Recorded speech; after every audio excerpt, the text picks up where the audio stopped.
Guys, तो orientation lecture में हमने डिस्कस किया था कि इंस्टीट्यूट ने कौन से टॉपिक को कितना वेटेज दिया है।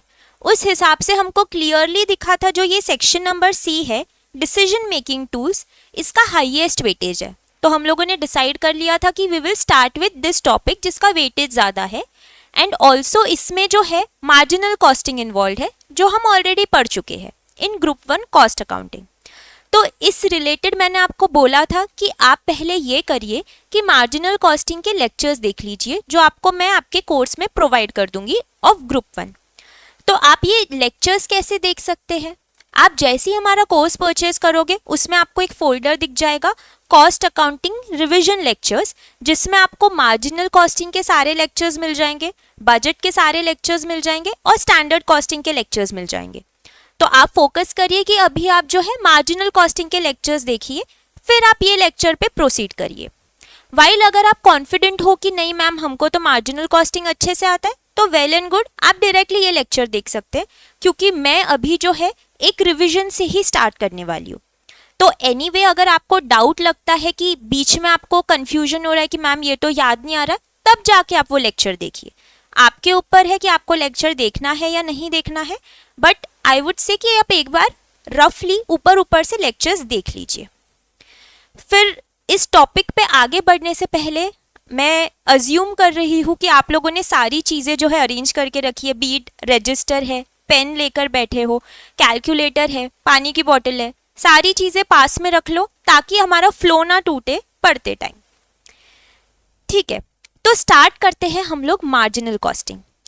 इसको 3 पार्ट में पढ़ेंगे हम। एक रहेगा मार्जिनल कॉस्टिंग, दूसरा रहेगा उसका एप्लीकेशन कि उसको डिसीजन मेकिंग में हम लोग कैसे अप्लाई करेंगे, जिसमें हम कुछ कंक्लूजन्स भी बताएंगे कि हमने कैलकुलेशन तो कर लिया लेकिन उससे हम कंक्लूजन क्या ड्रॉ कर रहे हैं। तो सेकेंड पार्ट रहेगा एप्लीकेशन ऑफ मार्जिनल कॉस्टिंग, और थर्ड पार्ट में पढ़ेंगे हम ट्रांसफर प्राइसिंग, जो अगेन मैंने आपसे ओरिएंटेशन लेक्चर में डिस्कस किया था कि ये एक नया टॉपिक रहेगा जो बहुत इंपॉर्टेंट है। तो एक रिवीजन से स्टार्ट करते हैं। सबसे पहले मार्जिनल कॉस्टिंग का मतलब क्या होता है? एक यूनिट बढ़ने से कॉस्ट में क्या चेंज हो रहा है, दैट इज मार्जिनल कॉस्टिंग। एक यूनिट के चेंज से कॉस्ट में क्या चेंज हो रहा है। Marginal costing is also known as variable cost. Marginal cost is also known as variable cost, क्योंकि फिक्स्ड कॉस्ट हम मानते हैं कि फिक्स्ड रहती है, तो जो भी कॉस्ट में चेंज होना है वो चेंज होता है बिकॉज ऑफ वेरिएबल कॉस्ट।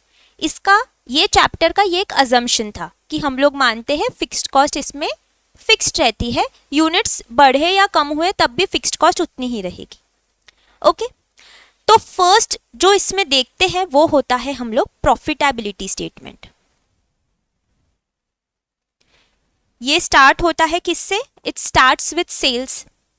तो सेल्स माइनस वेरिएबल कॉस्ट से आपको कंट्रीब्यूशन मिलता है। कंट्रीब्यूशन में से फिक्स्ड कॉस्ट लेस करोगे तो आपको मिल जाएगा प्रॉफिट।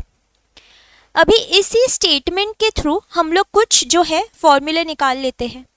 एक जो है आपको ये तो मिल गया कि sales minus variable cost contribution है, और कंट्रीब्यूशन में से फिक्स्ड कॉस्ट लेस करो तो प्रॉफिट है। ये बेसिक फॉर्मूले तो मिल गए।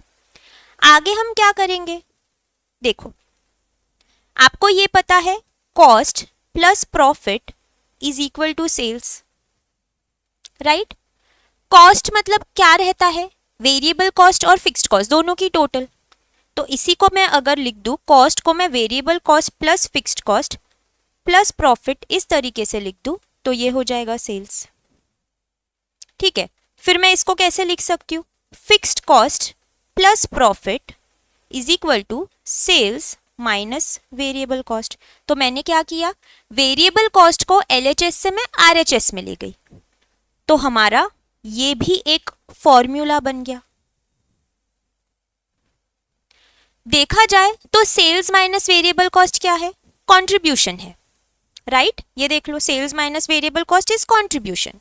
और फिक्स्ड कॉस्ट प्लस प्रॉफिट देखो, वो भी कंट्रीब्यूशन है। इन दोनों को ऐड करो तो भी कंट्रीब्यूशन ही आएगा, राइट? तो ये सेम ही बात हुई। Basically contribution is equal to contribution, यही हुआ, बट हमने फिगर्स जो है उसको अलग तरीके से प्रेजेंट कर दिया। ठीक है, और क्या हो सकता है? और जो मैंने अभी आपको बताया जैसे contribution minus fixed cost equal to profit लिखा, तो हम कंट्रीब्यूशन को प्रॉफिट प्लस फिक्स्ड कॉस्ट भी लिख सकते हैं।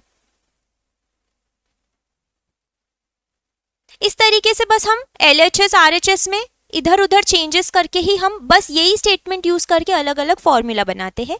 ये सारी चीजें हमने कॉस्ट अकाउंटिंग में देखी थी। ये प्रॉफिटेबिलिटी स्टेटमेंट रिलेटेड हो गया। नेक्स्ट पार्ट पे आते हैं। नेक्स्ट सेगमेंट जो रहेगा वो हमारा रेशियोज रिलेटेड रहेगा। कौन से रेशियो? एक आपका होता है वेरिएबल कॉस्ट रेशियो। क्या फॉर्मूला रहता है? Variable cost upon sales into 100।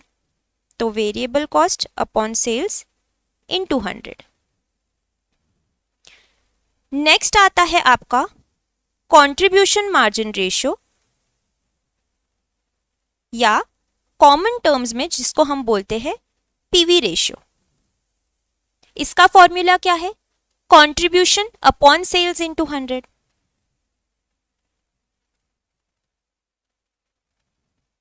अब इसी फॉर्मूले को अलग अलग तरीके से कैसे लिख सकते हैं? आपको ये कंट्रीब्यूशन जो है, आप उसकी जगह profit plus fixed cost upon sales into 100 लिख सकते हो। Sales minus variable cost upon sales into 100 लिख सकते हो, है ना। जो जो कंट्रीब्यूशन को डिनोट करता है वो यहाँ पे प्लेस कर सकते हो। अब ये मैं आपको लिखा नहीं रही हूँ, लेकिन अजम्पशन मैंने लिया है कि ये सब हमारा हो चुका है इन ग्रुप 1। ठीक है, तो एक वेरिएबल कॉस्ट रेशियो हो गया, फिर पीवी रेशियो हो गया। आपने एक रिलेशनशिप भी देखा था between variable cost ratio and contribution ratio. क्या था? कि 1 minus variable cost ratio is equal to PV ratio, और 1 minus PV ratio is equal to variable cost ratio. कैसे आया था ये? चलो एक डेरिवेशन भी दिखा देती हूँ कि मैं कैसे आया था। हम बोलते हैं sales minus variable cost is equal to contribution, right. अगर मैं पूरे जो हमारा ये फॉर्मूला है इसको सेल्स से डिवाइड कर देती हूँ, सेल्स, इसको भी सेल्स से डिवाइड कर दो, तो सेल्स डिवाइडेड बाय सेल्स की वैल्यू आ जाएगी 1, minus variable cost upon sales मतलब क्या डिनोट करता है? ये हो गया आपका वेरिएबल कॉस्ट रेशियो, और कंट्रीब्यूशन अपॉन सेल्स मतलब पीवी रेशियो। हो गया हमारा ये डेरिवेशन, राइट। ठीक है, फिर हमने एक और चीज देखी थी कि अगर 2 पीरियड्स के आपको प्रॉफिट दिए हैं और 2 पीरियड्स के सेल्स दिए हैं, तो उसके बेसिस पे हम पीवी रेशियो निकाल सकते हैं। तो PV ratio is equal to difference in profit divided by difference in sales into 100। ये भी पढ़ा था हमने। फिर इसके बाद हमने एक और देखा था, difference in cost divided by difference in sales into 100। ये किस चीज का फॉर्मूला रहेगा? एक बार सोचिए। प्रॉफिट का डिफरेंस न्यूमरेटर पे लिया और डिनोमिनेटर में सेल्स का डिफरेंस लिया तो पीवी रेशियो आया। कॉस्ट का डिफरेंस ले रहे हैं न्यूमरेटर में और सेल्स का डिफरेंस ले रहे हैं डिनोमिनेटर में, तो क्या आना चाहिए? It will give you variable cost ratio. Reason clearly, अभी जब मैंने चैप्टर स्टार्ट किया था मैंने आपको बताया था कि मार्जिनल कॉस्ट का मतलब क्या होता है? Variable cost. जो भी डिफरेंस कॉस्ट में आ रहा है इस चैप्टर में हम बोलते हैं it is because of variable cost, है ना, क्योंकि फिक्स्ड कॉस्ट को मानते हैं कि हम फिक्स्ड है। तो अगर चेंज इन कॉस्ट हो रहा है बिकॉज ऑफ वेरिएबल कॉस्ट, जैसे 10 यूनिट बनाने के लिए आपको कॉस्ट लगती है 100 रुपये और 20 यूनिट्स बनाने के लिए कॉस्ट लगती है 200 रुपये, तो ये चेंज जो हो रहा है हम बोल रहे हैं कि ये चेंज वेरिएबल कॉस्ट की वजह से हो रहा है, क्योंकि 1 यूनिट बनाओ तो भी आपको कॉस्ट जो है मान लेते हैं 10,000 लग रही है, 2 यूनिट बनाओ तो भी 10,000 लग रही है। तो देखा जाए तो 10 यूनिट से 20 यूनिट पे पहुंचने में कॉस्ट में जो है इसका रोल ही नहीं है। किसका? फिक्स्ड कॉस्ट का। ये मैंने आपको पर यूनिट बोला है। चलो इधर मैं टोटल कॉस्ट बोल देती हूँ कि इसको बनाने की टोटल कॉस्ट मान लो है 15,000 और इसको बनाने की टोटल कॉस्ट है 30,000। अब ये सही बैठेगा। हाँ, और ये हो गई हमारी फिक्स्ड कॉस्ट। तो फिक्स्ड कॉस्ट की वजह से टोटल कॉस्ट में फर्क नहीं आ रहा है, क्योंकि फिक्स्ड कॉस्ट तो लगनी ही है। हमको जो चेंज आ रहा है it is because of variable cost, hence this formula difference in cost upon difference in sales will give you variable cost ratio. Okay, इसके बाद जो है हमने देखा था what is break even point. क्या होता है ब्रेक इवन पॉइंट? ऐसा पॉइंट जहां पर हमारा फिक्स्ड कॉस्ट जो है वो है जीरो, राइट? रॉन्ग। ऐसा पॉइंट जहां पे हमारा प्रॉफिट इज जीरो। तो at break even point profit is zero. इसका मीनिंग क्या हो रहा है कि मैं बोल रही हूं अगर प्रॉफिट जीरो है ब्रेक इवन पॉइंट पे, इसका मतलब है हमारा, अगर मैं प्रॉफिटेबिलिटी स्टेटमेंट ले लूं,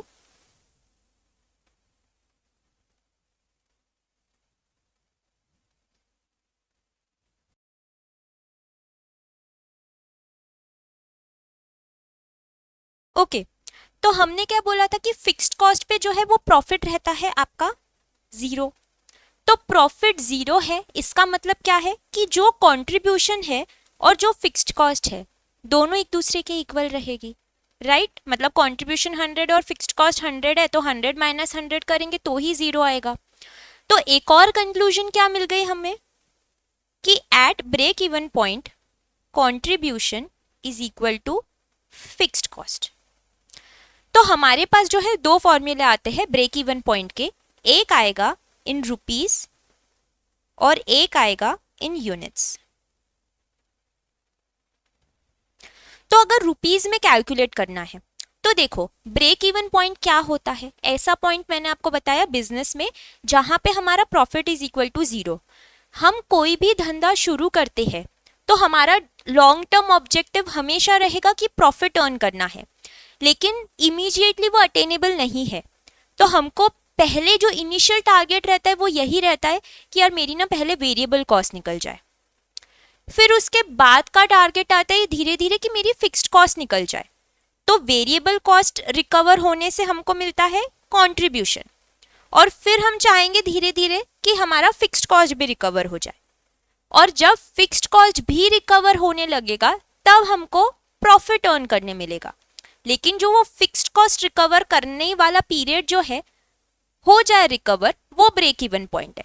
तो ब्रेक इवन पॉइंट ऐसा पॉइंट है जहां हमारा टारगेट रहता है कि हमारी फिक्स्ड कॉस्ट रिकवर हो जाए। तो न्यूमरेटर में आएगा फिक्स्ड कॉस्ट, डिनोमिनेटर में आएगा पीवी रेशियो इनटू 100। अब इस चैप्टर में आप जब जब नोटिस करोगे देखना, मतलब डिनोमिनेटर में दो ही चीजें आती है। एक आएगा आपको सेल्स जो ये रेशियोज में काम आता है, और दूसरा आपको डिनोमिनेटर में जब जब रुपीस में कुछ कैलकुलेट करना है तो पीवी रेशियो रहेगा। हम आगे और फॉर्मूले देखेंगे तब भी आपको ये नोटिस करने में आएगा कि रुपीस के टाइम डिनोमिनेटर में पीवी रेशियो रहता है, और जब यूनिट्स में कैलकुलेट करना है तो रहेगा कंट्रीब्यूशन पर यूनिट। तो यहाँ पे भी न्यूमरेटर में तो फिक्स्ड कॉस्ट ही रहेगा, क्योंकि अल्टीमेट एम ब्रेक इवन का यही है कि हमारी फिक्स्ड कॉस्ट रिकवर हो जाए। ठीक है, तो ये हो गए हमारे ब्रेक इवन पॉइंट के दो फॉर्मूले। फिर नेक्स्ट कॉन्सेप्ट जो आता है वो है मार्जिन ऑफ सेफ्टी का। What is margin of safety? It is a point beyond break even point. तो ये अगर मेरी टोटल सेल्स है, मान लेते हैं ये है टोटल सेल्स 10 लाख की, मेरा ब्रेक इवन पॉइंट अचीव हो रहा है समवेयर हियर, मान लेते हैं this is 7 lakh rupees break even point. तो रिमेनिंग जो हो गई ये 3 लाख की, ये मैं बोल रही हूं मार्जिन ऑफ सेफ्टी है। But what is margin of safety? Break even point पे एज डिस्कस्ड अभी हमने ये कंक्लूड किया कि हमारी जो है हमारा जो है प्रॉफिट जीरो रहता है और हमारा contribution is equal to fixed cost रहता है। इसका मतलब ये है कि हमने इस पॉइंट पे हमारी फिक्स्ड कॉस्ट भी रिकवर कर ली है। तो अब जो सिलसिला शुरू होगा वो आपके प्रॉफिट अर्न करने का ही रहेगा। तो यहां तक ब्रेक इवन पॉइंट तक you can never earn profit, you will always earn profit on this part, मतलब after break even point, post break even point. तो वो जो पोस्ट ब्रेक इवन पॉइंट वाली चीज है that is known as margin of safety, जहां पे you will earn profit. तो एक चीज हमेशा ध्यान रखनी है कि आप प्रॉफिट हमेशा जब आप मार्जिन ऑफ सेफ्टी में रहोगे तभी अर्न कर पाओगे। तो basically it is a cushion, margin of safety is a cushion. कैसे कुशन हुआ कि आपको पता है कि आपके पास 3 लाख का जो है वो ज्यादा सेल हुआ, मतलब यहाँ पे आप प्रॉफिट अर्न कर रहे हो, means you are doing good. अगर आपकी सेल 7 लाख ही रहती तो आपका प्रॉफिट होने से रहा था, है ना, तो तब मार्जिन ऑफ सेफ्टी आती नहीं थी। 3,10,000 रहती तो मार्जिन ऑफ सेफ्टी कितनी रहती थी, सॉरी 7,10,000 अगर सेल्स रहती थी तो मार्जिन ऑफ सेफ्टी कितनी रहती थी, 10,000 की रहती थी। 7,50,000 की सेल्स रहती थी तो मार्जिन ऑफ सेफ्टी कितनी रहती थी, 50,000 की। क्यों? क्योंकि मार्जिन ऑफ सेफ्टी ऐसा पॉइंट है which is beyond break even point, है ना। तो हम कंक्लूजन क्या ड्रॉ करेंगे कि total sales is equal to break even sales plus margin of safety. Figures इसमें पुट इन कर दूं तो टोटल सेल्स 10 लाख की थी, ब्रेक इवन सेल्स 7 लाख की और ये 3 लाख की, वही हो गया। अब अगर मैं इसको डिवाइड कर दूं टोटल सेल्स से, इसको भी टोटल सेल्स से डिवाइड, इसको भी टोटल सेल्स से डिवाइड, इसको भी टोटल सेल्स से डिवाइड, तो क्या मिलेगा, ये हो जाएगा 1। Break even sales upon total sales. तो देखो अगर मैं आपसे ऐसे पूछूं कि मुझे बताइए कि ब्रेक इवन जो सेल्स है उसका रेशियो क्या है, तो आप बोलोगे कि देखो मैम टोटल सेल्स थी 10 लाख रुपए की, ब्रेक इवन सेल्स थी 7 लाख रुपए की, तो 7 लाख अपॉन 10 लाख 70%। तो ब्रेक इवन सेल्स रेशियो क्या हो गया, break even sales ratio is break even sales जो आ रही है डिवाइडेड बाय टोटल सेल्स, ये रेशियो हो गया ब्रेक इवन पॉइंट का। तो break even point ratio plus margin of safety का भी हम वैसे ही बोलेंगे कि 3 लाख की मार्जिन ऑफ सेफ्टी थी और 10 लाख की टोटल सेल्स थी, तो बेसिकली 30% हुआ। बट रेशियो बताना है तो फॉर्मूला क्या हुआ, margin of safety divided by total sales, तो मार्जिन ऑफ सेफ्टी रेशियो। इसको हम ट्रांसफर करें तो 1 minus break even ratio, break even point ratio will give you margin of safety ratio and vice versa, 1 minus margin of safety ratio will give you break even point ratio। ठीक है, ये कुछ फॉर्मूले भी थे हमने जो पहले देखे थे कॉस्टिंग में। ठीक है, फिर मार्जिन ऑफ सेफ्टी क्या होती है उसके फॉर्मूला देख लेते हैं। मार्जिन ऑफ सेफ्टी एक होता है कि आपकी जो टोटल सेल्स है उसमें से आप ब्रेक इवन सेल्स लेस कर दो, टोटल सेल्स 10 लाख थी उसमें से 7 लाख लेस कर दो तो मार्जिन ऑफ सेफ्टी मिल रहा था, है ना। फिर अगर मुझे फाइंड आउट करना है कि मेरा प्रॉफिट कितना है तो मैं क्या फॉर्मूला लगाऊंगी। पहली बात मुझे बताइए, मैंने अभी जितना भी डिस्कशन किया उसके बेसिस पे प्रॉफिट हम कब अर्न करेंगे, कौन से फेज में अर्न करेंगे, जब हम ब्रेक इवन पॉइंट से आगे बढ़ चुके हैं, राइट। तो ये फॉर्मूले की मैं अगर बात करूं कि मुझे अभी जानना है कि मैं प्रॉफिट के लिए एक फॉर्मूला बनाऊं तो क्या हो सकता है, क्या उसमें logically speaking break even sales या ब्रेक इवन पॉइंट कहीं पे इन्वॉल्व रहना चाहिए, क्या नहीं रहना चाहिए, क्योंकि ब्रेक इवन पॉइंट पे आपको प्रॉफिट अर्न ही नहीं होता है। प्रॉफिट कब आएगा, जब आप ब्रेक इवन पॉइंट से आगे बढ़ोगे, एंड आगे बढ़ना इज कि मार्जिन ऑफ सेफ्टी वाली टेरिटरी है, तो फॉर्मूले में कहीं ना कहीं मार्जिन ऑफ सेफ्टी इन्वॉल्व रहेगा।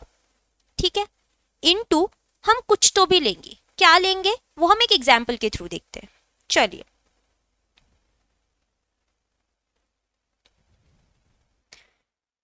उन्नीस 19 यूनिट्स, 20 यूनिट्स, 21 यूनिट्स की बात करेंगे हम लोग। मान लेते हैं वेरिएबल कॉस्ट पर यूनिट है ₹10, सेलिंग प्राइस पर यूनिट 15 और फिक्स्ड कॉस्ट आपको दे दी, मान लेते हैं 10,000 रुपए की। इसके बेसिस पे हम अभी एक 19 यूनिट्स, 20 यूनिट्स और 21 यूनिट्स के लिए प्रॉफिटेबिलिटी स्टेटमेंट बना लेते हैं। ठीक है, हम एक कंक्लूजन ड्रॉ करने वाले हैं। तो statement sales minus variable cost contribution minus fixed cost profit. तो 19 यूनिट्स की बात करूं तो 19 into 15 will give you 285 rupees. इसमें से लेस कर लूंगी मैं वेरिएबल कॉस्ट 19 इंटू 10 190, तो दिस विल गिव मी 95 का कंट्रीब्यूशन। फिक्स्ड कॉस्ट है 10,000 की। लॉस कितना हो रहा है देखो, 10,000 माइनस 95। एक काम करती हूँ मैं ना, इसमें थोड़े चेंजेस कर देती हूँ। इसको मैं ले लेती हूँ 1500 और ये 1000 ले लो, तो this will give you 1500 into 19, 28,500। इधर ले लो आप 19,000, तो ये कंट्रीब्यूशन हो जाएगा आपका 9,500 का। फिक्स्ड कॉस्ट है 10,000 की, तो लॉस कितना हो रहा है 500 रुपए का, राइट। 20 यूनिट पे आते हैं। 20 यूनिट्स पे क्या हो रहा है देखते हैं। 20 इंटू 1500, 30,000। इसमें से लेस कर दो आप 20,000, तो ये 10,000 आ जाएगा। और फिक्स्ड कॉस्ट है आपकी 10,000, तो this will give you no profit no loss, zero profit. तो बेसिकली ये कौन सा पॉइंट हो गया हमारा, ब्रेक इवन पॉइंट। 20 यूनिट्स पे। 21 यूनिट्स पे कैलकुलेशन देखते हैं हम लोग। तो 21 इंटू 1500, 31,500। इसमें से 21,000 लेस कर दो, तो 10,500। और फिक्स्ड कॉस्ट है 10,000, तो प्रॉफिट हो जाएगा आपका 500 रुपए का। तो at break even point your profit is zero. ठीक है, फिर आप यहां पे देखो, मुझे बताइए मार्जिन ऑफ सेफ्टी कितनी हुई हमारी, कितनी हुई रुपीज में बताइए। 500 रुपए की है ना, 1,500 की। 30,000 सेल्स हो रही थी तब नो प्रॉफिट नो लॉस। 31,500 पे 500 रुपए का हमारा प्रॉफिट हो रहा है, तो मार्जिन ऑफ सेफ्टी हो गई 1,500 रुपीज की। ओके, तो हम अब ये जो फॉर्मूला है मैं आपको बता रही हूँ क्या है। Profit is equal to margin of safety into PV ratio. इसको प्रूव करके बताओ मैं अगर इसी के थ्रू, तो देखो मार्जिन ऑफ सेफ्टी है 1,500 रुपए, पीवी रेशियो इस केस में क्या है मुझे बताइए। हमारा जो है वेरिएबल कॉस्ट रेशियो क्या आ गया, 1000 अपॉन 1,500 है ना। It will give you 66.6666 percent sorry. आपका पीवी रेशियो क्या रहेगा, 1 माइनस दिस मतलब 33.3333%, राइट। या 500 डिवाइडेड बाय 1,500 कर लो आप, वही आएगा 33.3333%। तो अगर मैं इस केस में प्रॉफिट देखना चाहूँ एक फॉर्मूले के थ्रू, तो मैं आपको बोल रही हूँ फॉर्मूला है margin of safety into PV ratio. Margin of safety है 1,500 रुपए, पीवी रेशियो है 33.333333%। तो 1,500 इंटू 33.3333% विल गिव यू 499.9999 मतलब 500 रुपए। Hence proved. तो एक फॉर्मूला हुआ प्रॉफिट का। हमेशा ध्यान रखो कि मार्जिन ऑफ सेफ्टी रहेगा प्रॉफिट के फॉर्मूले में, ब्रेक इवन पॉइंट नहीं आएगा, क्योंकि ब्रेक इवन पॉइंट पे there is no profit, right. वहीं अगर मुझे यहां पे कैलकुलेट करनी होती फिक्स्ड कॉस्ट, तो जैसे ही फिक्स्ड कॉस्ट दिखे आप दिमाग में डाल लो कि हमारा ब्रेक इवन पॉइंट का टारगेट रहता है फिक्स्ड कॉस्ट रिकवर करना। तो फॉर्मूला रहेगा break even sales into PV ratio. Okay, तो इसको भी प्रूव करके देख लेते हैं। ब्रेक इवन सेल्स कितनी है हमारी, 30,000 की है।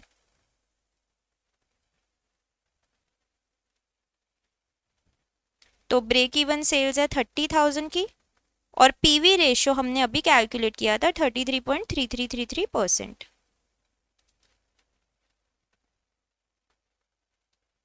दिस विल गिव यू 99999 मतलब 10,000 रुपये।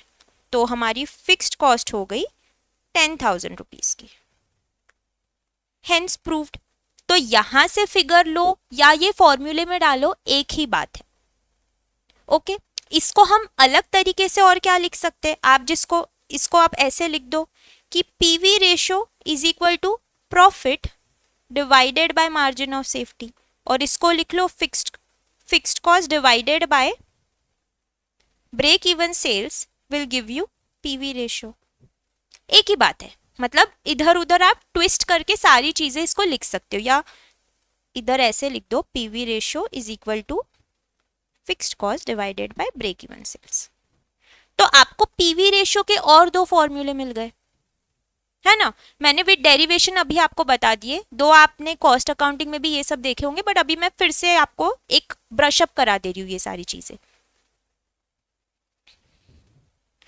तो आप एक काम करिए, अभी आप एक समरी बना के ये सारे फॉर्मूले लिख लीजिए, फिर मैं आपको आगे सिखाऊंगी। डिजायर्ड सेल्स के हम लोग डिस्कस कर लेंगे एक बार। ओके, तो एक बार ये लिख लो, फिर हम आगे बढ़ जाएंगे।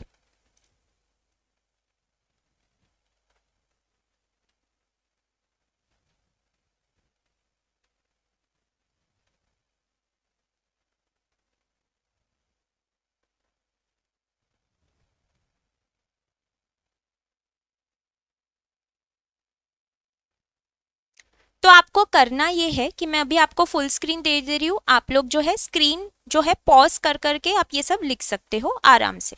Okay, take your time, but मैं आपको फुल स्क्रीन दे रही हूँ फॉर योर कन्वीनियंस।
ओके, इसमें हमने एक जो है मार्जिन ऑफ सेफ्टी का फॉर्मूला नहीं लिखा, तो वो लिख लेते हैं।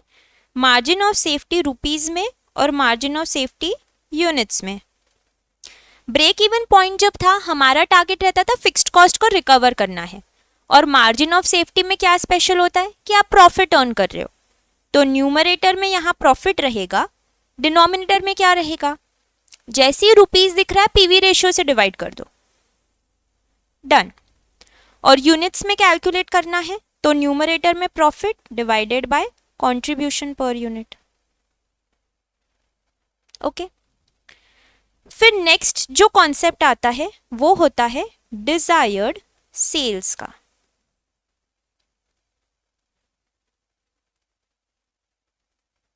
इसके लिए आपका फॉर्मूला रहेगा desired sales is equal to, आपको फिक्स्ड कॉस्ट भी रिकवर करनी है और आपको प्रॉफिट भी अर्न करना है।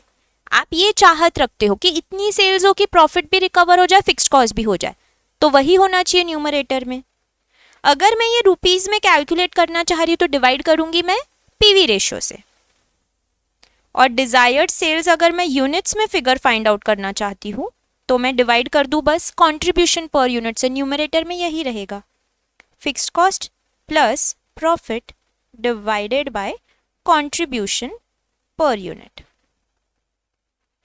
डन।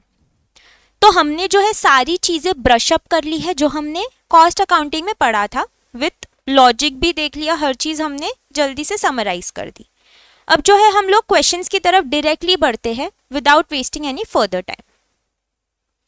चलिए, question number 1, when sales of a company declines from 9 lakh to 7 lakh, its profit of 50,000 is converted into a loss of 50,000. Determine contribution margin ratio. ये जो क्वेश्चंस है ये अगेन आपके सारे इंटर के ही ग्रुप 1 के ही क्वेश्चंस है। आपके स्टडी मटेरियल में एमए में आपको फिर से ये दिया है, तो नया कॉन्सेप्ट हम कुछ भी नहीं देख रहे हैं। अभी हमने सारे फॉर्मूले ब्रश अप कर लिए, बस उसी को यूज करके हम ये सॉल्व करेंगे। तो आपको फाइंड आउट क्या करना है, contribution margin ratio. Contribution margin ratio मतलब पीवी रेशियो। पीवी रेशियो का फॉर्मूला क्या है सबसे पहले वो बताइए। मल्टीपल फॉर्मूले पीवी रेशियो के, कौन सा यूज करना है। आपको देखो 2 पीरियड के डेटा दिया है कि पहले 9 लाख था, अब डिक्लाइन होके 7 लाख हो गया, और प्रॉफिट पहले 50,000 था, अब जो है ये लॉस हो गया 50,000 का।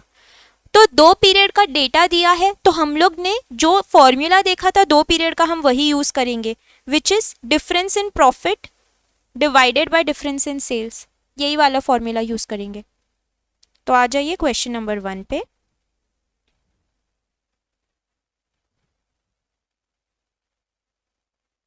आपको फाइंड आउट करना है PV ratio. PV ratio is equals to difference in profit divided by difference in sales into 100। तो इस क्वेश्चन में गलती ये हो सकती है कि आप देखिए प्रॉफिट आपको दिया है एक पीरियड का 50,000, तो आपने ये 50,000 लिख लिया।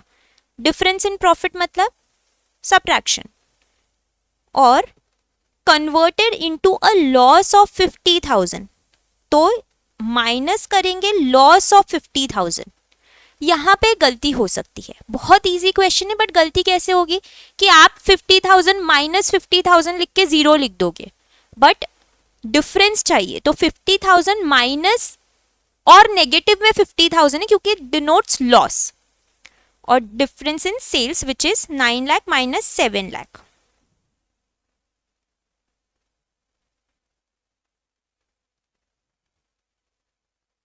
इंटू 100, तो न्यूमरेटर में आपका आ जाएगा 1 लाख ना कि 0,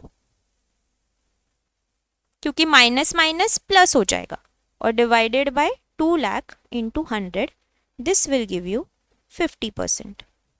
पीवी रेशियो बोल दो या कंट्रीब्यूशन मार्जिन रेशियो बोल दो, ठीक है। तो इस पॉइंट को जो है आप भी हाईलाइट कर दीजिए ताकि आप गलती ना करें, इधर लिख लो ये।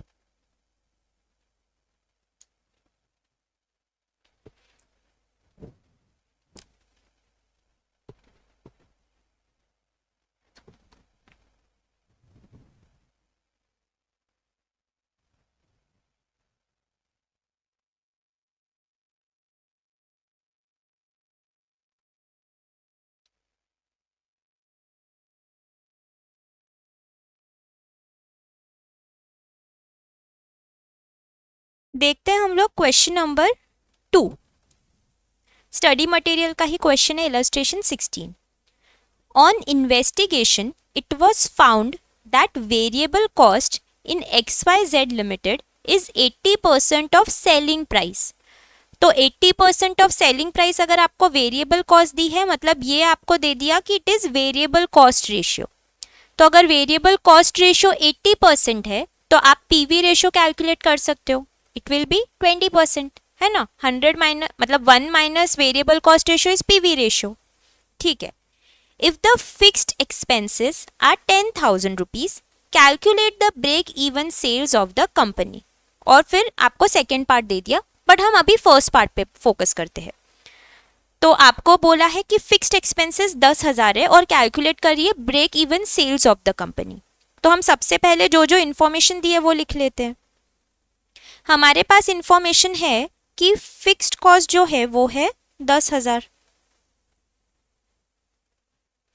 वेरिएबल कॉस्ट दे दिया आपको 80% है, तो मैं बोलती हूँ variable cost ratio is equal to 80%। तो पीवी रेशियो क्या हो गया 20% का, राइट। इसके बेसिस पे मैं ब्रेक इवन सेल्स कैलकुलेट कर सकती हूँ क्या? बिल्कुल। फॉर्मूला क्या है? Fixed cost upon PV ratio. तो फिक्स्ड कॉस्ट है 10,000, पीवी रेशियो है 20%, तो दिस विल गिव यू 50,000 रुपए। डन। ये हो गया आपका first part of the question. Second part में पूछ रहे हैं आपसे, इसको मैं बंद ही कर देती हूँ। Another firm MN company limited having the same amount of fixed expenses. तो MN लिमिटेड में क्या हो रहा है? In MN limited fixed cost या फिक्स्ड एक्सपेंसेस सेम है 10,000 रुपए की। Has its break even point at a lower figure than that of XYZ limited, comment on the causes. तो ये जो कमेंट वाला पार्ट है यही हम MA में देखेंगे। अभी आप इस जगह कॉस्ट अकाउंटिंग में रहते तो क्या सिर्फ कैलकुलेशन करके छोड़ दो, बट ये जो कंक्लूजन्स ड्रॉ करने हैं वो हम स्टार्ट कर दिए अभी से। तो हमको एक कमेंट पास करना है, तो क्या कैसे हम डिसाइड करेंगे, चलिए देखते हैं। एक स्टेटमेंट जो दिया है वो ये है कि आपकी जो ब्रेक इवन पॉइंट है वो lower than that of XYZ limited, मतलब इस केस में ब्रेक इवन सेल्स जो रहेगा दैट इज लेस देन 50,000।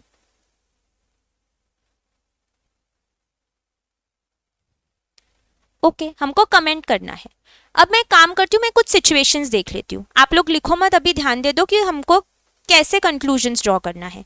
अब सेल्स 50,000 से कम है तो मैं रैंडमली फिगर्स देख के लिख लेती हूँ कि सपोज मेरी सेल्स है 25,000, मान लेते हैं इट इज 45,000, मान लेते हैं इट इज 49,900। ये तीनों सिचुएशंस में हम देख लेंगे कि क्या होता है। तो ब्रेक इवन सेल्स फॉर्मूला है हमारा fixed cost upon PV ratio. तो फिक्स्ड कॉस्ट है 10,000, पीवी रेशियो मुझे पता नहीं है, ब्रेक इवन सेल्स है 25,000, ये हम मान लेते हैं सपोज। तो इस केस में पीवी रेशियो आ जाएगा आपका 10,000 डिवाइडेड बाय 25,000, 40%। ठीक है, फिर इस केस में आएगा आपका 10,000 fixed cost divided by PV ratio is equal to 45,000। तो 10,000 डिवाइडेड बाय 45,000 इंटू 100, 22.22%। और 49,900 की जब सेल्स है तो 10,000 fixed cost divided by PV ratio is equal to 49,900। तो PV ratio will be 10,000 divided by 49,900, 20.04%। अब देखो क्वेश्चन क्या डिमांड कर रहा है, कमेंट ऑन द कॉजेस। क्या कि another firm MN limited having same amount of fixed cost has its break even point at a lower figure than XYZ। इस पे कमेंट करिए। हमको अब देखना है हो क्या रहा है। देखो सेल्स जब है, ब्रेक इवन सेल्स है 25,000, तो पीवी रेशो है 40%। ठीक है, जैसे ही सेल्स 45,000 हो गई, ब्रेक इवन सेल्स बढ़ गई, 45,000 हुई, तो पीवी रेशो पहले 40% था, तो ये 25,000 से 45,000 हुई, तो हमारा पीवी रेशो देखो घट गया। फिर एक और रिलेशनशिप देखते कि सही चल रहा है क्या, फिर और सेल्स हमने बढ़ा के देखी। सपोज हमारा ब्रेक इवन सेल्स इस पॉइंट पे अचीव हो रहा है 49,900 पे, तब पीवी रेशो कितना आ रहा है 20.04%। तो अब तीन हमने एग्जाम्पल्स देखे, एक कंक्लूजन तो हम ड्रॉ कर रहे हैं कि जैसे ही ब्रेक इवन सेल्स बढ़ रही है, हमारा पीवी रेशो जो है वो भी बढ़ रहा है, वो घट रहा है। देखो ना, यहाँ जब हाईएस्ट था, मतलब पहली बात ये है दिया कि 50,000 से कम ब्रेक इवन सेल्स रहेंगी, तो हमने अच्छा खासे पॉइंट पे ले लिया कि 49,900 मान लेते कि इसकी ब्रेक इवन सेल्स है, तो उस पे पीवी रेशो 20.04 है। और आप यहाँ पे देखोगे एट 50,000 जो हमको XY के लिए था, XYZ लिमिटेड के लिए था, यहाँ पीवी रेशो कितना था 20%। ठीक है, तो अल्टीमेटली आप देखोगे कि इस पॉइंट पे ये 20.04% है, तो इससे ज्यादा है ये जो पीवी रेशो है। समझ रहे हो क्या मैं क्या बोल रही हूँ आपको? यहाँ पे अगर मैं 50,000 के लिए भी कैलकुलेट कर लूँ तो 10,000 divided by PV ratio is equal to 50,000, तो this will give you 10,000 divided by 50,000, मतलब एग्जैक्टली 20%। तो ये भी उसी फ्रेमवर्क में चल रहा है कि जैसे ही सेल्स बढ़ रहा है, पीवी सेल्स या ब्रेक इवन सेल्स बढ़ रहा है, हमारा पीवी रेशो घट रहा है। तो कंक्लूजन हमारा क्या रहेगा? हमारा कंक्लूजन रहेगा कि अगर क्वेश्चन बोल रहा है कि MN लिमिटेड की ब्रेक इवन सेल्स 50,000 से कम है, तो पीवी रेशो डेफिनेटली 20% से ज्यादा रहेगा। एक बार सोचो मैंने क्या बोला। अगर हमारी ब्रेक इवन सेल्स 50,000 से कम है, मतलब वो ये भी रह सकती है, ये भी रह सकती है, ये भी रह सकती है, कोई भी फिगर रहे, 50,000 से कम है, तो हर सिचुएशन में देखो आप पीवी रेशो हमेशा 20% से ज्यादा आएगा, और यही हमारी कंक्लूजन है। ठीक है, तो ये वाला पार्ट तो मैंने आपको सिर्फ एक्सप्लेनेशन के लिए बताया, आप इसको लिखने की जरूरत नहीं है आपको, सिर्फ एक्सप्लेनेशन के लिए। अब जो मेन सॉल्यूशन है वो मैं आपको बताती हूँ कि हमको प्रेजेंटेशन कैसे करना है। ये आपके सिर्फ एक्सप्लेनेशन के लिए था, चाहो तो लिख लो साइड में, लेकिन जो प्रेजेंटेशन चाहिए वो हम अभी लिखेंगे। तो MN limited has same fixed cost, that is fixed cost of rupees 10,000 as of XYZ Limited।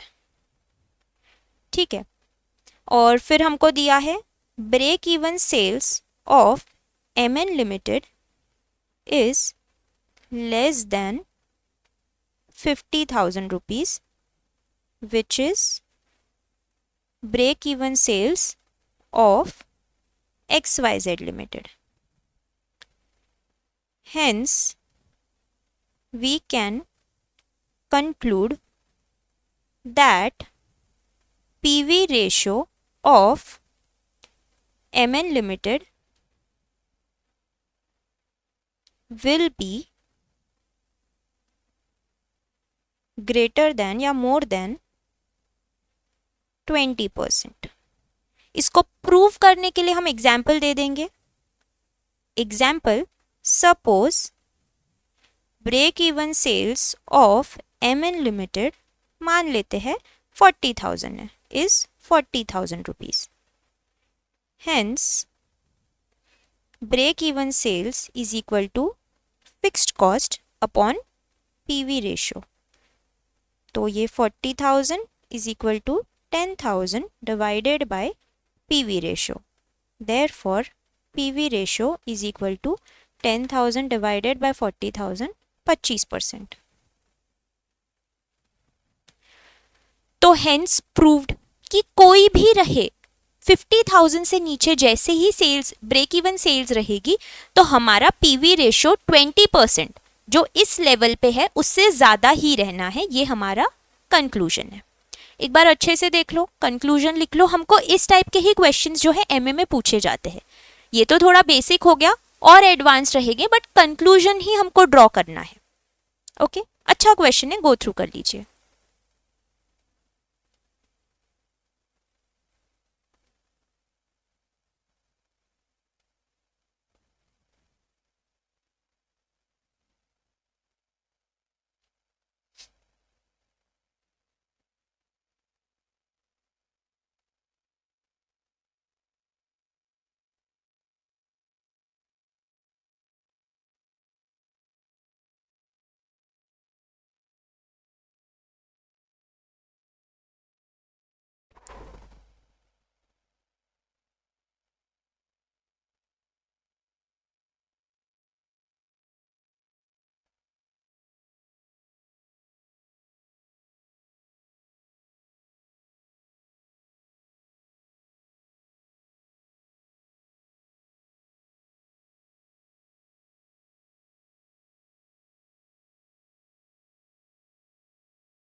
आ जाते हैं हम लोग क्वेश्चन नंबर 3 पे। तो पहले मैं आपको डिफरेंस बता देती हूँ कि यहाँ पे इलस्ट्रेशन दिया और यहाँ पे CNQ दिया है। इलस्ट्रेशन मतलब वो क्वेश्चंस जो आपके स्टडी मटेरियल में सॉल्व्ड है, while CNQ stands for comprehensive numerical questions. तो ये अनसॉल्व्ड क्वेश्चंस है जो आपको सिर्फ क्वेश्चंस दे दिया मॉड्यूल में और उसका सॉल्यूशन ही नहीं है। तो विथ पेज नंबर मैंने आपको ये प्रोवाइड कर दिया फॉर कन्वीनियंस। देखते हैं question 3। A company having annual sales of 10 crore is earning 12% profit before charging interest and depreciation. Interest and depreciation amount to 60 lakhs and 100 lakhs respectively.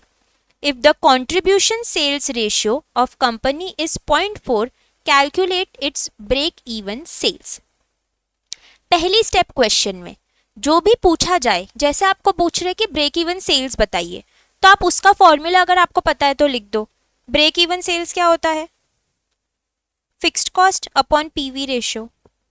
इसमें से ये फॉर्मूले में से मैं आपके पास कौन से फिगर्स अवेलेबल है? क्या आपको पीवी रेशियो पता है क्या है? यस, डायरेक्टली दिया है। If the contribution sales ratio is 0.4 मतलब 40% दे दिया, तो contribution sales ratio is basically your PV ratio. तो हमको ये फिगर पता है दैट इट इज 40%। क्या मुझे फिक्स्ड कॉस्ट पता है? देखिए एक बार क्वेश्चन में क्या क्या इंफॉर्मेशन दी है। आपको इंटरेस्ट दे दिया एंड डेप्रिसिएशन दे दिया। फिक्स्ड कॉस्ट पता है क्या आपको? आपको सेल्स रेवेन्यू पता है, ये है 10 करोड़ की। आपको ये प्रॉफिट रिलेटेड भी कुछ इंफॉर्मेशन दे दी। क्या रहेगी फिक्स्ड कॉस्ट? इंटरेस्ट जो है, interest is a financial expenditure. Interest को हम कॉस्ट में या यहाँ मैनेजमेंट अकाउंटिंग में कंसिडर ही नहीं करते हैं। तो it is always a financial cost या एक्सपेंडिचर, तो हम लोग यहाँ पे उसको कंसिडर नहीं करेंगे। डेप्रिसिएशन की बात करूँ तो depreciation is considered as a fixed expense in costing. तो फिक्स्ड कॉस्ट में आपको डेप्रिसिएशन को कंसिडर करना पड़ेगा बट इंटरेस्ट को नहीं करेंगे। तो आप बोलोगे कि ठीक है मैम, न्यूमरेटर में ना हम 100 लाख ले लेते हैं। अगेन दिस इज गलत। क्वेश्चन में गलती के बहुत स्कोप है। एक स्कोप हो गया कि आप जो इंटरेस्ट है उसको भी ले लेते थे कैलकुलेशन में। दूसरा आप ये कर लेते थे कि इस न्यूमरेटर में 100 लाख लेते थे। नहीं है। कोई भी कंपनी में क्या सिर्फ एक फिक्स्ड कॉस्ट रहेगी क्या? डेप्रिसिएशन बोलकर सिर्फ वही फिक्स्ड कॉस्ट है? नहीं, कंपनी में और भी फिक्स्ड कॉस्ट रहेगी, तो हमको वो कैलकुलेट करनी पड़ेगी। कैसे? चलिए देखते हैं। लिखो मत, अभी समझने पे फोकस रखो। सबसे पहले ब्रेक इवन सेल्स का फॉर्मूला लिख देते हैं, fixed cost upon PV ratio. ये बना रहे हैं हम प्रॉफिटेबिलिटी स्टेटमेंट। जो जो इंफॉर्मेशन अवेलेबल है हम सब पुट इन कर देते हैं इसमें। Sales minus variable cost, contribution, फिर इसमें से फिक्स्ड कॉस्ट लेस कर दो तो प्रॉफिट। सेल्स दे दी क्वेश्चन में 10 CR की। इसके अलावा मुझे कंट्रीब्यूशन डायरेक्टली पता है या वेरिएबल कॉस्ट डायरेक्टली पता है क्या? नहीं, बट मुझे रेशियो दे दिया, contribution to sales ratio it is 40%, तो ये हो गया 4 करोड़ का। इसके बेसिस पे मैं जो है वेरिएबल कॉस्ट भी कैलकुलेट कर सकती हूँ, इट इज 6 करोड़। ठीक है, अब ध्यान देना है हमको इधर। आपको फर्स्ट लाइन जो दी है क्वेश्चन में, that is a company having annual sales of 10 CR is earning 12% profit before charging interest and depreciation। तो 12% प्रॉफिट अर्न कर रही है कंपनी, बट कब? Profit before charging depreciation and interest. कितना है? 10 करोड़ का 12% 1.2 CR। ठीक है, तो एक तरीका इसका रहेगा प्रेजेंटेशन का, अभी आप लिखिए मत, मैं आपको बताती हूँ कि यहाँ पे आप प्रॉफिट लिख दोगे कि 1.2 करोड़ का प्रॉफिट है, फिर बैलेंसिंग फिगर से आपको फिक्स्ड कॉस्ट पता चल जाएगी, तो 4 माइनस 1.2 2.8 करोड़। ठीक है, तो आपकी ये फिक्स्ड कॉस्ट जो है, सॉरी प्रॉफिट जो है, दिस इज बिफोर डेप्रीसिएशन। अगर मैं इसमें डेप्रीसिएशन का इम्पैक्ट बताऊंगी तो क्या ये मेरा 1.2 करोड़ का प्रॉफिट रहेगा क्या? नहीं रहेगा। तो एक चीज समझ लो, ये जो फिक्स्ड कॉस्ट है this is other fixed cost. चाहो तो आप जब लिखोगे ये आपकी अदर फिक्स्ड कॉस्ट है, तो this does not include your depreciation. तो अब अगर मुझे ये फॉर्मूले में फिक्स्ड कॉस्ट लेना है तो मैं लिख दूंगी 2.8 CR। कहां से आया? इधर से आया, प्लस डेप्रीसिएशन जो है फिक्स्ड कॉस्ट वो भी है which is 1 CR divided by PV ratio 40%। तो 3.8 CR divided by 40% will give you जो भी आंसर आएगा उसका। अभी उस पे मैं आंसर पे नहीं जा रही हूँ, कैलकुलेशन पार्ट पे हम कॉन्सेप्ट समझने की बात करें कि क्या चल रहा है। तो दो टाइप की फिक्स्ड कॉस्ट इसमें इन्वॉल्व है, एक डेप्रीसिएशन है और एक अदर फिक्स्ड कॉस्ट। ठीक है, तो एक तरीका हुआ ये कि आप क्या कर रहे हो, जितना भी प्रॉफिट है बिफोर चार्जिंग डेप्रीसिएशन ले रहे हो, और ये अदर फिक्स्ड कॉस्ट हो गई और वहां पे आपने डेप्रीसिएशन चार्ज कर दिया। दूसरा तरीका जो है वो ये रहेगा कि आप इसमें से ये जो प्रॉफिट आया उसमें से आप डेप्रीसिएशन हटा दो। तो डेप्रीसिएशन हटा दोगे तो profit after depreciation will be 1.2 CR minus 1 CR 20 lakh.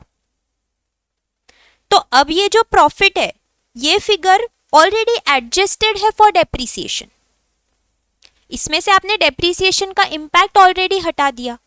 तो अब बैलेंसिंग फिगर देखो फिक्स्ड कॉस्ट की कितनी आएगी, 4 करोड़ माइनस 20 लाख 3.8 CR। ठीक है, तो ये जो फिगर है डेप्रीसिएशन का इंपैक्ट हमने इधर ला दिया था और ये आपकी अदर फिक्स्ड कॉस्ट हो, बेसिकली टोटल फिक्स्ड कॉस्ट हो गई। ठीक है, तो आंसर आप अल्टीमेटली देखो कि यहां पर 3.8 CR ही आएगा। आप इसमें से इंपैक्ट हटा दो जैसे मैंने हटाया, या फिर इधर 1.2 CR लिखकर इधर 2.8 CR लाओ और डेप्रीसिएशन को अलग से बताओ। दोनों तरीके सही है, बट इजी तरीका क्या है कि आप इसमें से जो भी प्रॉफिट फिगर थी उसमें से डेप्रीसिएशन का इंपैक्ट हटा दो। ठीक है, तो 20 लाख है, तो 20 लाख ये फिगर आ गई और रिमेनिंग बैलेंसिंग फिगर मतलब आपकी ये टोटल फिक्स्ड कॉस्ट हो गई। तो this includes other fixed cost plus depreciation. ये चाहो तो आप ऐसे साइड में जो है नोट्स बना के लिख दिया करो। ठीक है, तो इस तरीके से ही हम इसको सॉल्व करेंगे। तो fixed cost will be 3.8 CR divided by 40%, 9.5 crore. ये होगा इसका आंसर। और ये फिक्स्ड कॉस्ट कहाँ से आई? वर्किंग नोट से आई। This is your working note 1। मेरा सिर्फ एक ही बोलना है कि आप अब जब समझ रहे हो मुझसे, कोशिश ये करिए कि आपको एक बार में ही चीजें समझ में आ जाए। तो जैसी चीजें समझ रहे आप ऐसे साइड में नोट्स बना के लिख लीजिए ताकि वापस लेक्चर्स ही देखना ना पड़े, आपका उतना कम टाइम जाएगा, वापस देखना पड़े तो क्या मतलब होगा।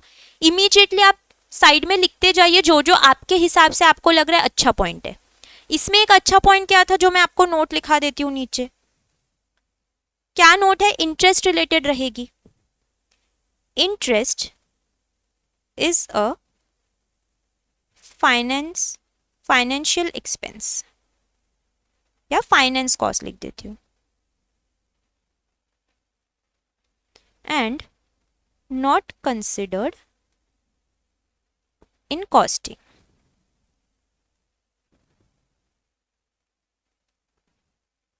while depreciation is a fixed cost। ठीक है, तो एग्जाम में भी आपको ये नोट लिख कर आनी है और इस तरीके से अच्छे से प्रेजेंटेशन करना है। एक बार गो थ्रू कर लीजिए, फिर हम नेक्स्ट क्वेश्चन की तरफ बढ़ेंगे, बट एक बार आराम से देख लो, कोई गड़बड़ नहीं है, लिख भी लो इसको।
आ जाते हैं हम क्वेश्चन नंबर 4 पे।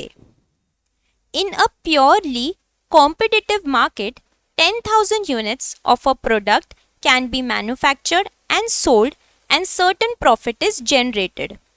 प्योरली कॉम्पिटिटिव मार्केट मतलब क्या होता है, आप लोगों ने इकोनॉमिक्स में पढ़ा होगा, ऐसा मार्केट जहाँ पे बहुत कंपटीशन है। मतलब अगर मैं कैलकुलेटर बेचती हूँ, मैन्युफैक्चर करती हूँ, तो मैं उतनी ही प्राइस रख पाऊंगी जितनी मार्केट में है। तो सपोज मार्केट में 500 रुपए का कैलकुलेटर बिक रहा है, तो मैं भी मेरे प्रोडक्ट की प्राइस सेम रखूंगी। अगर मैं 550 रख दूं प्राइस, तो लोग कस्टमर्स बोलेंगे कि भाई तुम कौन से ऐसे हीरे जड़ के दे रहे हो, तो वो लोग उनसे खरीदेंगे जो 500 रुपए में प्रोवाइड कर रहे हैं।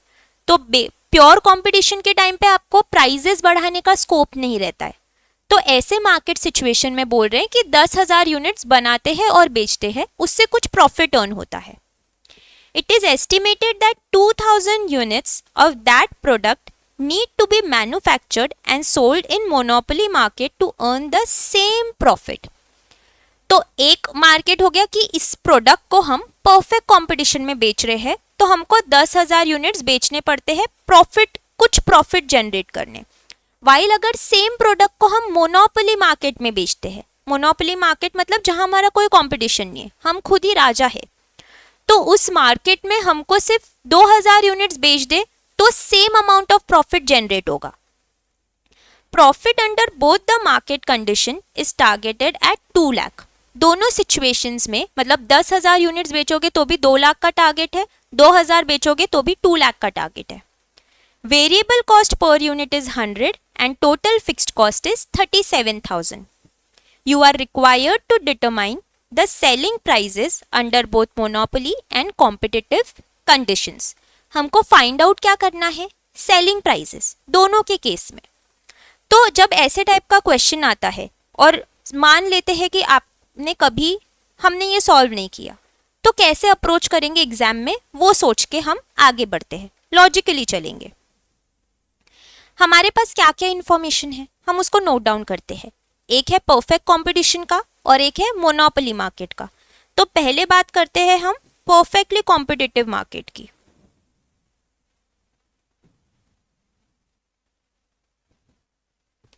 यहां के लिए क्या इंफॉर्मेशन दी है कि यूनिट्स जो है वो कितने हैं, 10,000।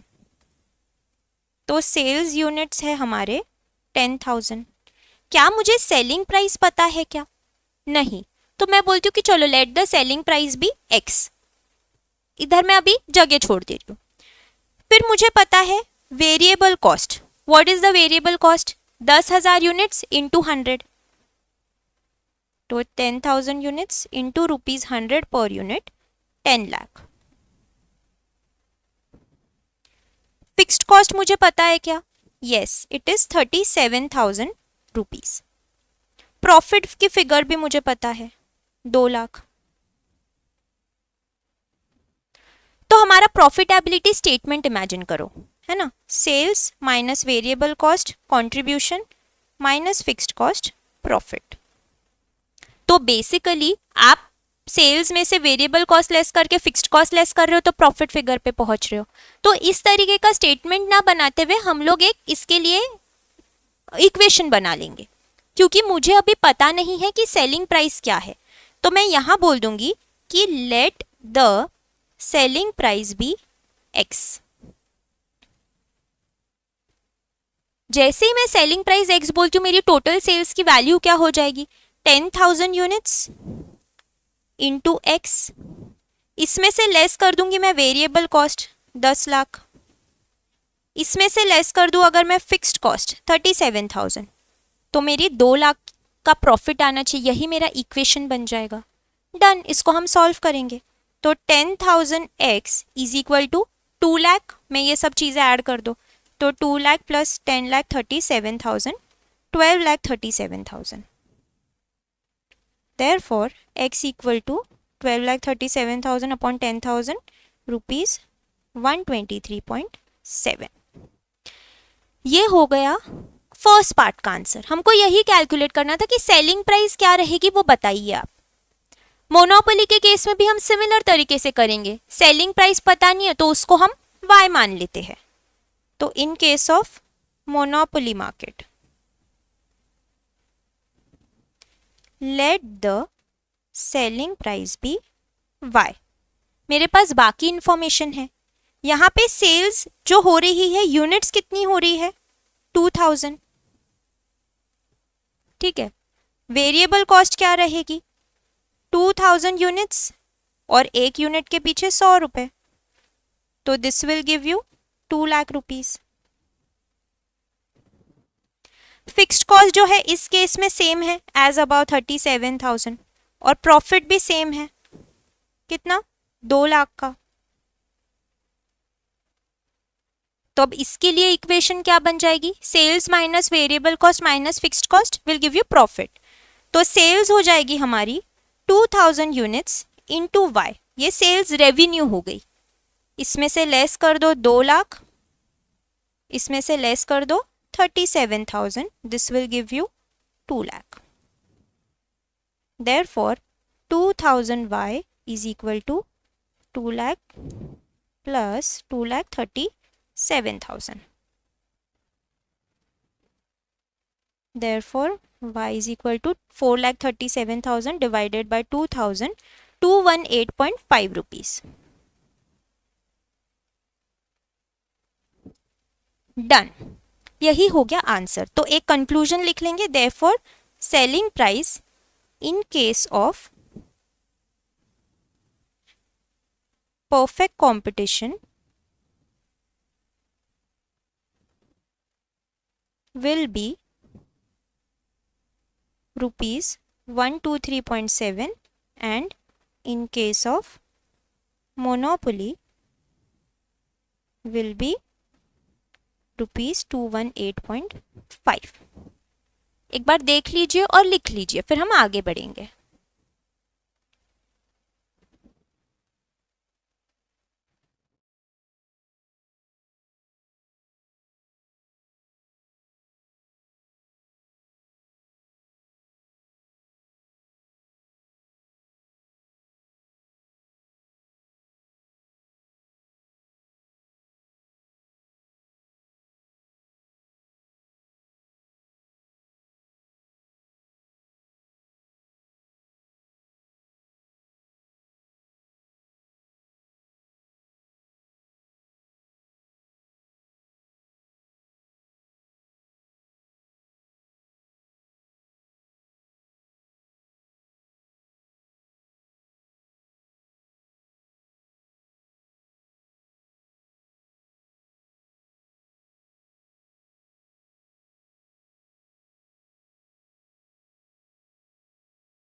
चलिए देखते हैं हम लोग question number 5। A company has a contribution to sales ratio of 40%, मतलब आपका पीवी रेशियो हो गया 40%। It maintains a margin of safety of 20%, तो मार्जिन ऑफ सेफ्टी 20% है। ठीक है, तो मैं ऐसी अगर सोचूं तो मार्जिन ऑफ सेफ्टी 20% दे दी तो ब्रेक इवन सेल्स का क्या रहेगा 80%। और उस हिसाब से यहाँ पे अगर ये पीवी रेशियो 40% है तो वेरिएबल कॉस्ट रेशियो 60% है ना। If it's annual fixed cost amount to 24 lakh, calculate. Okay, आपको कैलकुलेट करना है break even sales, margin of safety, total sales, total variable cost and profit. तो सबसे पहला जो पूछा है आपसे break even sales. Break even sales का फॉर्मूला क्या है, fixed cost upon PV ratio. Fixed cost दे दी 24 लाख, पीवी रेशियो दे दिया 40%, आ गई डायरेक्ट फिगर। तो चलिए फर्स्ट पार्ट सॉल्व कर लेते हैं। A part, break even sales, fixed cost upon PV ratio 24 lakh divided by 40%, 60 lakh.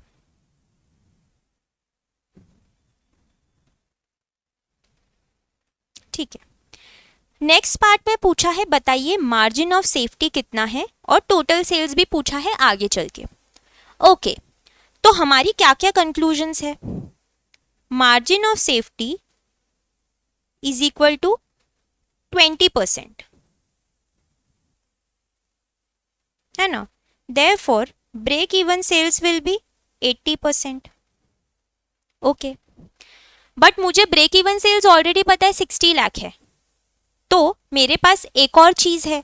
मतलब देखो मल्टीपल तरीके होते हैं कैलकुलेट करने के। अब क्वेश्चन में आपको आगे चल के टोटल सेल्स भी पूछा है, तो मैं एक ये काम कर लेती हूँ कि मैं पहले टोटल सेल्स कैलकुलेट कर लेती हूँ। तरीका ये भी है कि मैं इसके बेसिस पे भी मैं कैलकुलेशन करके यहीं पे मार्जिन ऑफ सेफ्टी निकाल दूँ। जैसे क्या है कि अगर 60 लाख जो है ये 80 के बराबर है तो 20 के बराबर कितना, तो देख लो 60 लाख इंटू 20 डिवाइडेड बाई 80, तो इसका मार्जिन ऑफ सेफ्टी का आंसर आना चाहिए 15 लाख का। और भी तरीके क्योंकि मैथ्स इन्वॉल्व है। दूसरा तरीका क्या रहेगा कि आप टोटल सेल्स पहले निकाल लो। टोटल सेल्स क्या है, मतलब बेसिकली ब्रेक इवन सेल्स है टोटल सेल्स का 80%। तो मुझे ब्रेक इवन सेल्स पता है 60 लाख की है, हमने जो यहाँ कैलकुलेट किया। टोटल सेल्स मुझे पता नहीं, इंटू 80%, तो 60 lakh divided by 80%, 75 lakh rupees.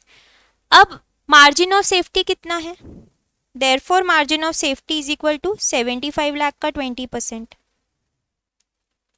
15 lakh. तो अलग अलग तरीकों से कैलकुलेट कर सकते हो, ऐसे कोई हार्ड एंड फास्ट रूल नहीं है कि इसी तरीके से कर लो। आपको जो तरीका सूटेबल लगता है आप कर सकते हो। तो मैं ये अभी हटा देती हूँ, हम लोग ये तरीका यूज कर रहे हैं क्योंकि इससे मुझे जो फिगर पता चल रही है वो है कि ये भी मेरे सी पार्ट का आंसर है कि टोटल सेल्स क्या है, और ये मेरे बी पार्ट का आंसर है कि मार्जिन ऑफ सेफ्टी क्या है। डन। टोटल वेरिएबल कॉस्ट और प्रॉफिट फाइंड आउट करना है। वेरिएबल कॉस्ट और प्रॉफिट फाइंड आउट करना है, तो चलिए क्या करेंगे, एक बार कोशिश आप कर सकते हो क्या। देखिए मैं आपको 1 मिनट देती हूँ, फटाफट कोशिश करिए।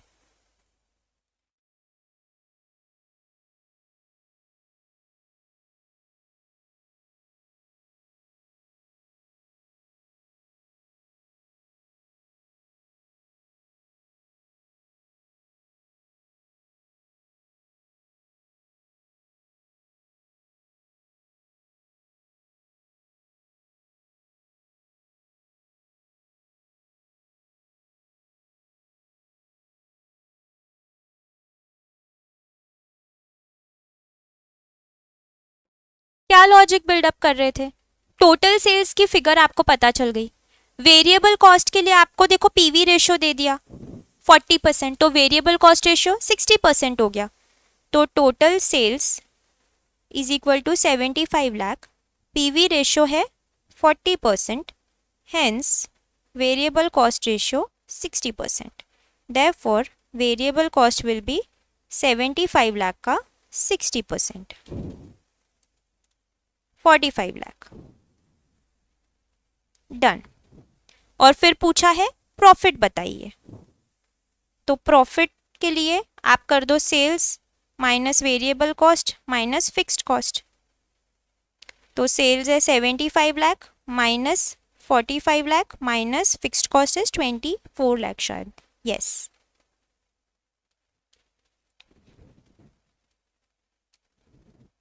6 लाख का प्रॉफिट। ठीक है, तो क्वेश्चन में हमने किया क्या, हम सिर्फ एक फिगर दी है तो हमने दूसरी फाइंड आउट करने की कोशिश की। जैसे यहाँ पे मुझे पीवी रेशियो दिख गया तो मैंने इमीडिएटली सोच लिया कि रिमेनिंग 60% वेरिएबल कॉस्ट रेशियो रहेगा और उसी इंफॉर्मेशन को हमने यूज किया। इधर मार्जिन ऑफ सेफ्टी 20% दिख गया तो मुझे समझ गया कि मेरा ब्रेक इवन सेल्स का रेशियो इज 80%, वो इन्फॉर्मेशन भी हमने यूज की। फिर इसके बाद ये वाला पार्ट तो डायरेक्टली फॉर्मूले से हो गया, आगे का हमने जो है थोड़ा सा यही वाले जो रेशियोज है यूज करके सॉल्व करने की कोशिश की है। एक बार गो थ्रू कर लो और लिख लो ये।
ओके गाइस, तो आज का सेशन हम थोड़ा सा शॉर्ट ही रख रहे हैं।